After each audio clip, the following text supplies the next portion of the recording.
Hello बच्चों, good evening.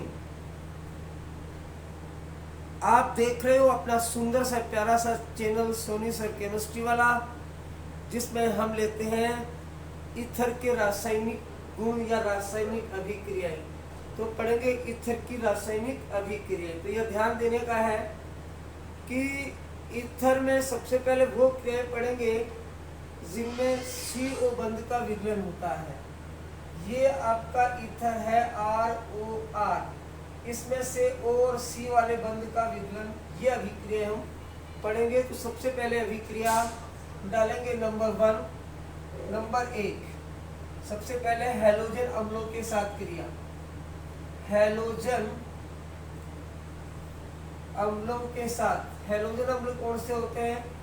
HX के साथ क्रिया।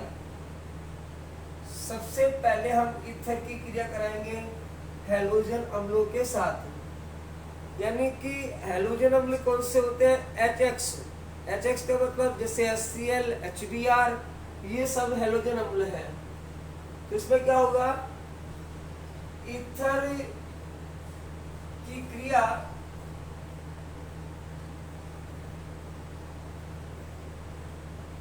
हैलोजन अम्लों के आधिक्य में कराई जाती है।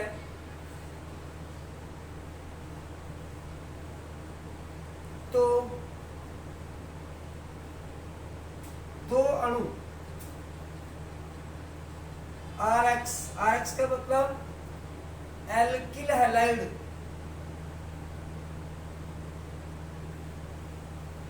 प्राप्त होते हैं।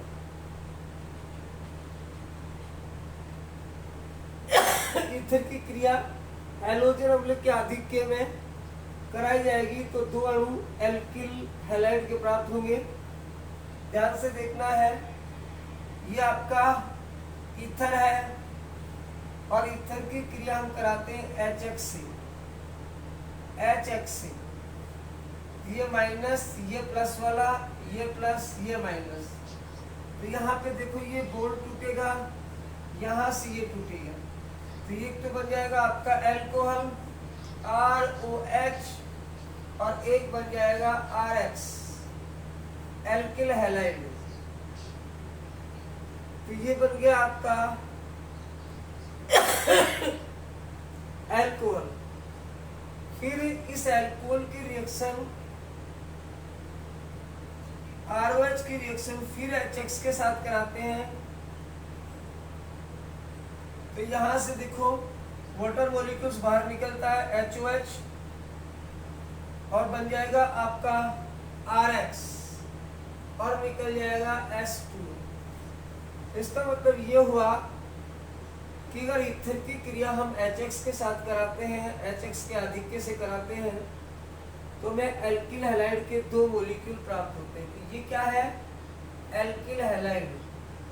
Alkyl halide. एक बात क्लियर हो गई। चलो हम R की जगह मैथिल समूह लगा के देखते हैं। CH3 OCH3, ये ईथर है, मैथोक्सी मैथेन है। रिएक्शन कराते हैं इसकी HCl के साथ। देखो यहाँ से माइनस, ये प्लस, ये प्लस, ये माइनस, तो ये टूटेगा और यहाँ से ये टूटेगा। तो बन जाएगा आपका, एक तो बन गया मैथेनॉल CH3OH प्लस एक बन गया आपका CH3Cl।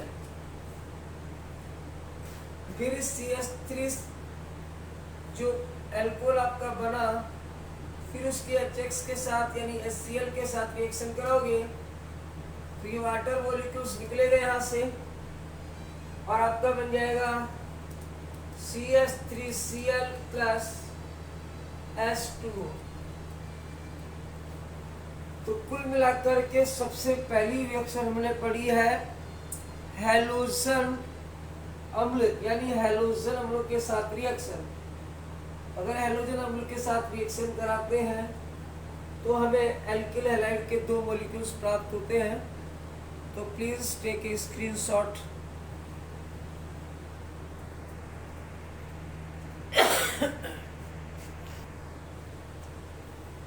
तो ये तो हमने एलिफेटिक ईथर की बात करी।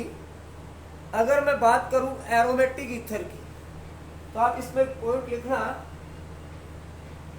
इसमें एक पॉइंट लगा के लिखना, एरोमेटिक ईथर में, एरोमेटिक ईथर में 2 ग्रुप होता है। एरोमेटिक ईथर में एक एरिल समूह होता है। एरोमेटिक ईथर में एरिल ऑक्सीजन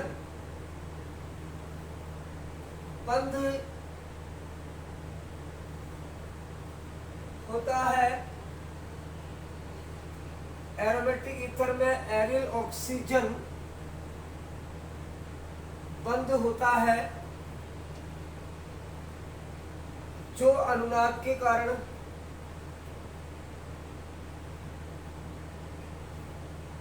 स्थायी होता है।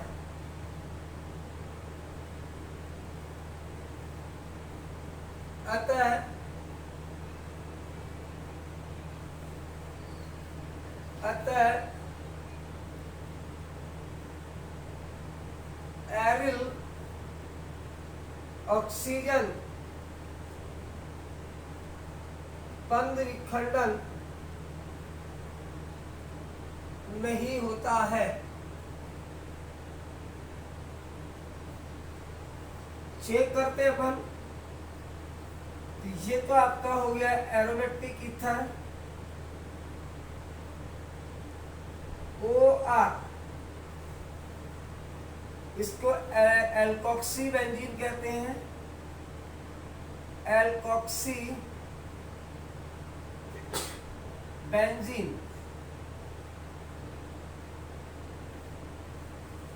अगर मैं इसकी क्रिया करा देता हूं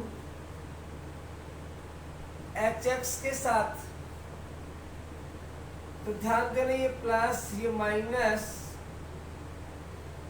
और ये प्लस, तो यहाँ RX निकल गया और OH यहाँ आ गया। तो आपके पास बन गया, उसमें अल्कोहल बनाता है, यहाँ बना फिनोल और साथ में बना है RX एल्किल हैलाइड। ठीक है। सेम पोजीशन में अगर मैं 2 चीजें लूं, देखिए यहाँ पे एक OCH3 ले लूं और एक और लेता हूं, यहाँ पे मैं OCH2H5 ले लूं। ऑक्सीजन पर OH3 ग्रुप लगाओ तो इसे क्या बोलते हैं? एनिसोल। और बेंजीन पर OH2H5 यानी एथॉक्सी ग्रुप लगा हुआ है तो इसे बोलते हैं फेनिटोल। फेनिटोल। इनकी रिएक्शन HCl के साथ कराते हैं, इसकी भी HCl के साथ कराते हैं रिएक्शन। सेम रिएक्शन होगी, ये CH3 ये Cl को लेके निकल जाएगा और H इसके साथ जुड़ेगा, तो बन जाएगा आपका फिनोल प्लस CH3Cl।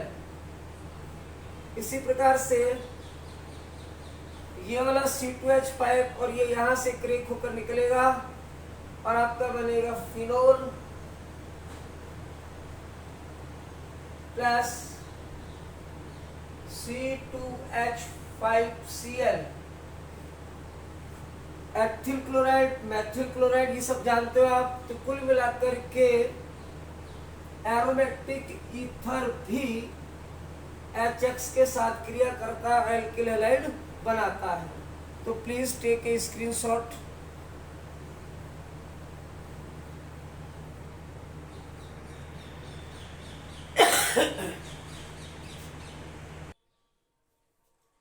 देखो HX की क्रियाशीलता का क्रम है, सबसे पहले ज्यादा क्रियाशील HI होता है क्योंकि इसमें बॉन्ड लेंथ ज्यादा होती है।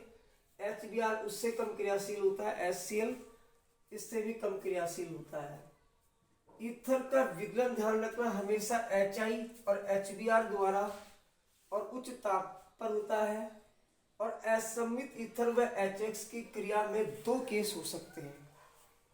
पहला केस क्या हो सकता है? नंबर 1, सबसे पहले केस की बात करेंगे। नंबर 1, सबसे पहला केस, सबसे पहले केस में जब सबसे पहले केस की अपन बात करेंगे, जब असममित ईथर में, असममित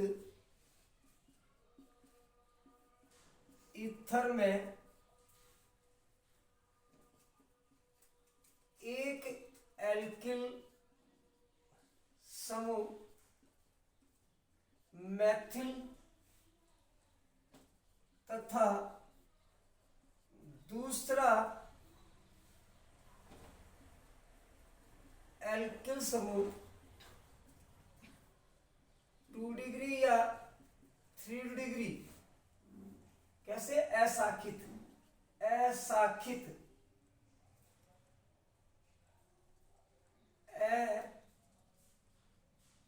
अशाखित हो तो अभिक्रिया SN2 क्रिया विधि का पालन करती है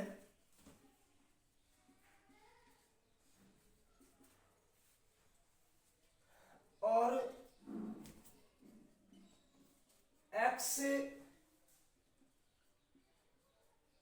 उस एल्किल पर जाता है जो छोटा होता है, जो छोटा होता है।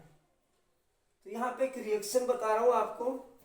जैसे ये असममित ईथर है, CH3O CH2CH3, क्या है ये?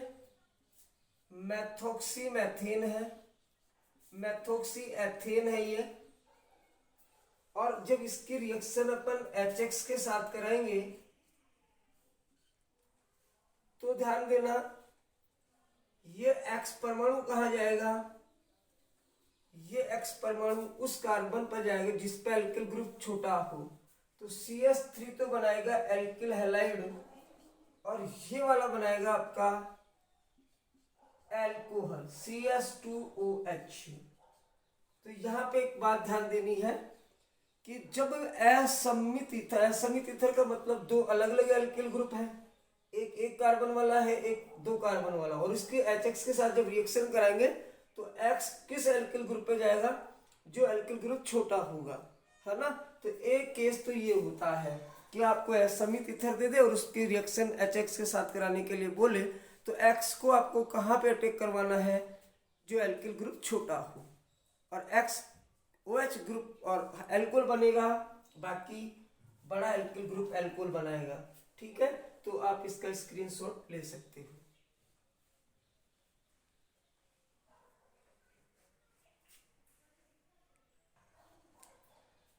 तो असममित ईथर और HX की जो हमने अभी क्रिया पढ़ी, उस क्रिया की मैकेनिज्म अपन लेते हैं। जैसे एक बार क्रिया को वापस दोहराता हूं मैं। जैसे हमारे पास है CH3O CH2 CH3, ठीक है। उस पर हमने HX का मतलब HI की रिएक्शन कराई, तो I कहाँ जाएगा? I कहाँ पे जाएगा? I वहां जाएगा जहां एल्किल ग्रुप छोटा हो, ठीक है ना। तो आपका बन जाएगा CH3 के साथ तो I, और एक बन जाएगा आपका एल्कोहल। तो ये जो क्रिया हुई इस क्रिया की अपन क्रिया विधि चेक करते हैं। तो कुल मिला के सीधी सीधी बात है, ये तो ये बन जाएगा और ये बन जाएगा CH3I। तो अब इस क्रिया की क्रिया विधि चेक करते हैं। क्रिया विधि,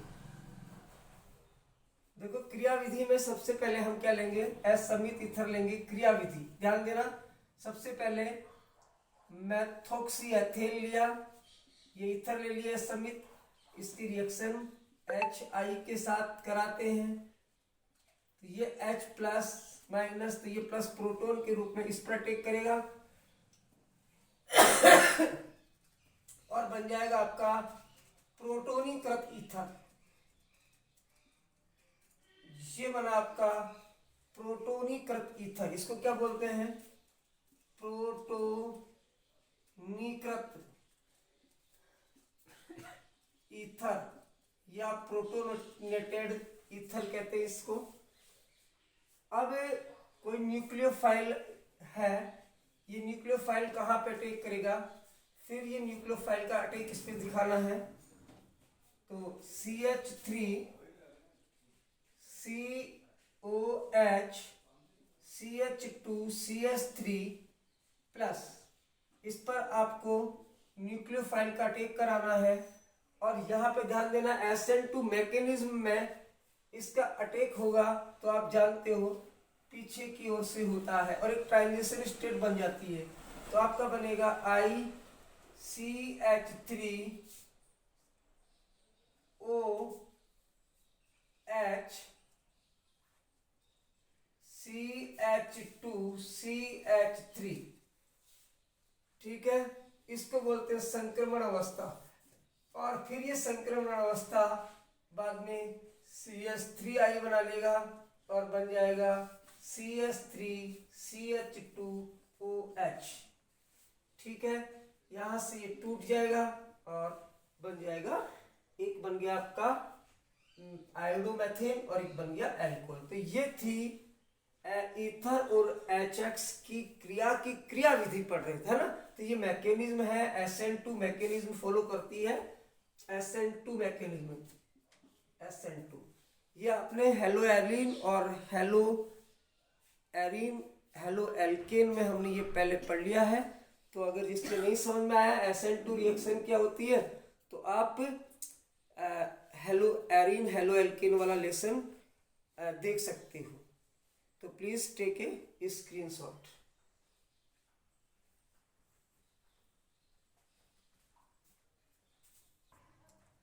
तो अब एक एग्जांपल और देखते हैं अपन। जैसे आपके पास है CH3 CH2O CH3 CH3, यहाँ पे एल्किल ग्रुप लगा हुआ है 1 डिग्री, यहाँ पे एल्किल ग्रुप लगा हुआ है 2 डिग्री। तो यहाँ पे ध्यान देना SN2 ही मैकेनिज्म होगी और उसकी रिएक्शन अपन कराते हैं HI के साथ। तो ध्यान देना, अब यहाँ पर भी SN2 मैकेनिज्म फॉलो होगी और I किसके साथ जुड़ेगा, एल्किल ग्रुप के साथ। तो ध्यान देना, ये वाला तो बन जाएगा आपका एल्कोहल और ये बनेगा आपका एल्किल हैलाइड। तो CH3CH2I प्लस बन जाएगा CH3CH3OH, यानी कुल मिला के ये बन गया आपका 2 प्रोपेनॉल और ये बन गया आपका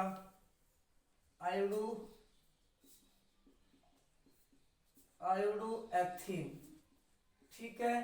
तो यहाँ पर भी SN2 मैकेनिज्म फॉलो होगी और इसमें भी आप सेम पोजीशन में रखोगे, ठीक है। अब अपन बात करेंगे केस नंबर 2 की, ठीक है।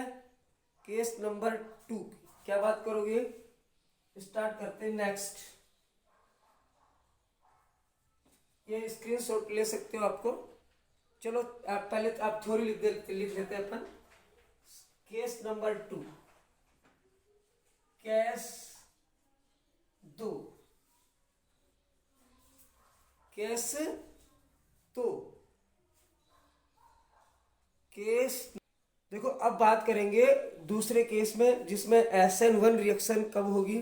तो आप ध्यान से समझना, यहाँ पे यदि असममित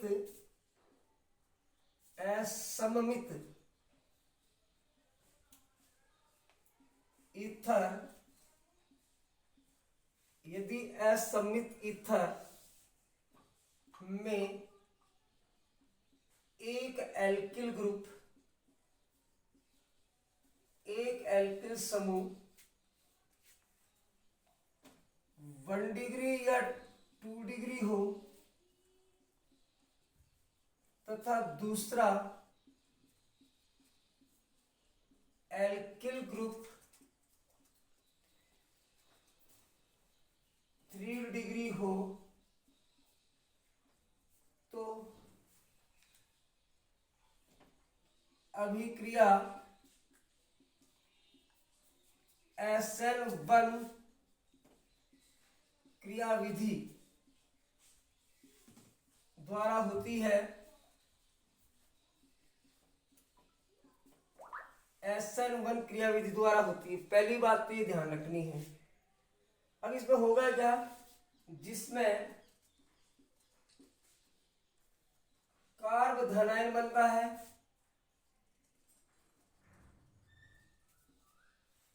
धनायन बनता है,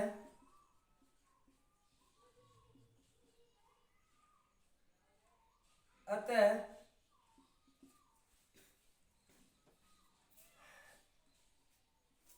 X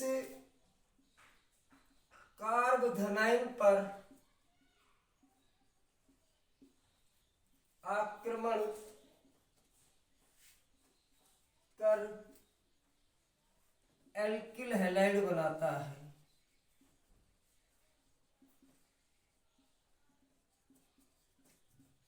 तो इस थ्योरी को बिल्कुल दिमाग में लगा लेना।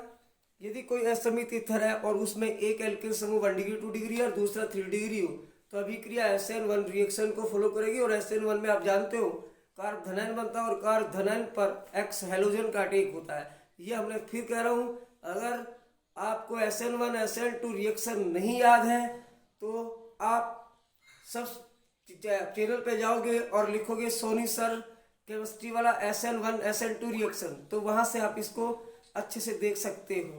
तो एक बार इसको स्क्रीनशॉट लो और उसके बाद मैं इसके रिएक्शंस आपको बताता हूं।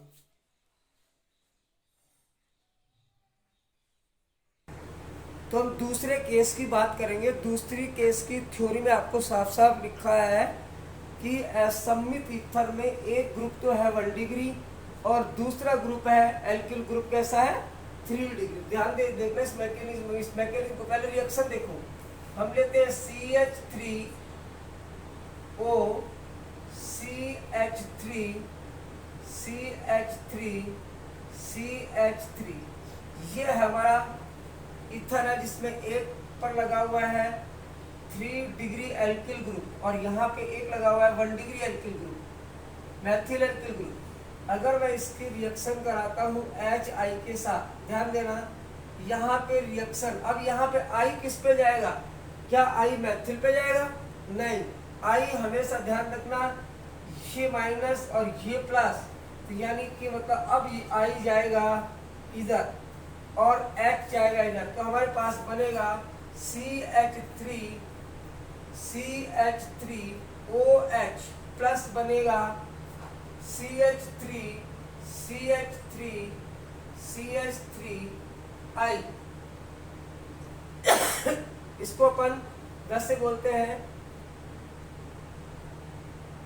3 डिग्री ब्यूटिल आयोडाइड। ठीक है, अब इसकी मैकेनिज्म, आप इसकी क्रियाविधि चेक कर सकते हो। क्रियाविधि इस रिएक्शन की आप क्रियाविधि चेक कर सकते हो। SN1 रिएक्शन से होगी। कैसी रिएक्शन होगी ध्यान देना। सबसे पहले CH3, चलो इस पे एक आगे और बढ़ाता हूँ, CH3O CH3 CH3 CH3, इसकी रिएक्शन आपको HI से कराने के लिए बोल रहा है। तो सबसे पहला क्या होगा, सबसे पहले ये प्रोटॉन अटैक करेगा इस पर, ऑक्सीजन पर। तो सबसे पहले बना आपका O, यहाँ पे H और यहाँ पे C, CH3, CH3 और यहाँ पे CH3। क्लियर? इसको बोलते हैं प्रोटोनेटेड प्रोटोनेटेड ईथर, प्रोटोनीकृत ईथर बन गया ये। अब सेकंड स्टेप में देखना, प्रोटोनीकृत जो ईथर है उसमें ये प्रोटोनीकृत ईथर है, तो यहाँ से ऑक्सीजन पर प्लस चार्ज है, तो यहाँ से इलेक्ट्रॉन इस पर आ जाएंगे इस बॉन्ड के, और आपके पास बन जाएगा, एक तो बन जाएगा एल्कोहल CH3OH, एक प्रोडक्ट बनेगा ये, और साथ में बनेगा कार्बोधनाइन CH3, ये बन गया आपका कार्बोधनाइन। 3 डिग्री कार्बोधनाइन बना आपका, ये बना है आपका 3 डिग्री कार्बोधनाइन। अब इस कार्बोधनाइन पर किसका अटैक होगा, I- का, और आपके पास मिलेगा CH3I। चलो इसका बोलते हैं तृतीय ब्यूटिल आयोडाइड, और IUPAC में बोलेंगे इसको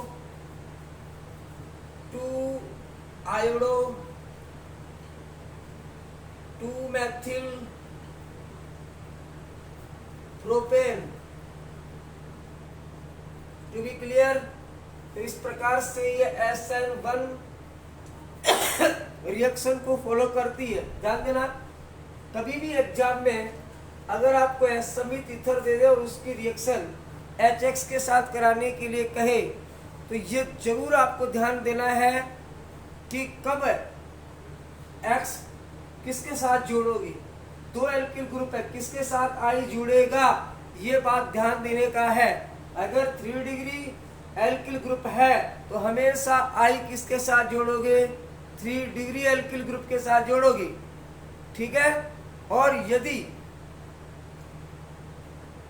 1 डिग्री एल्कोहल है दोनों तरफ, तो सीधी सीधी बात है, एक के साथ I को जोड़ना है, एक के साथ H को। अगर दोनों भी अलग अलग है, समित है, तो आप छोटे वाले के साथ जोड़ोगे I और बड़े वाले के साथ जोड़ोगे OH। तो एक तो बनेगा एल्कोहल और एक बनेगा एल्किल हैलाइड। तो प्लीज टेक ए स्क्रीनशॉट, आप स्क्रीनशॉट ले सकते हो।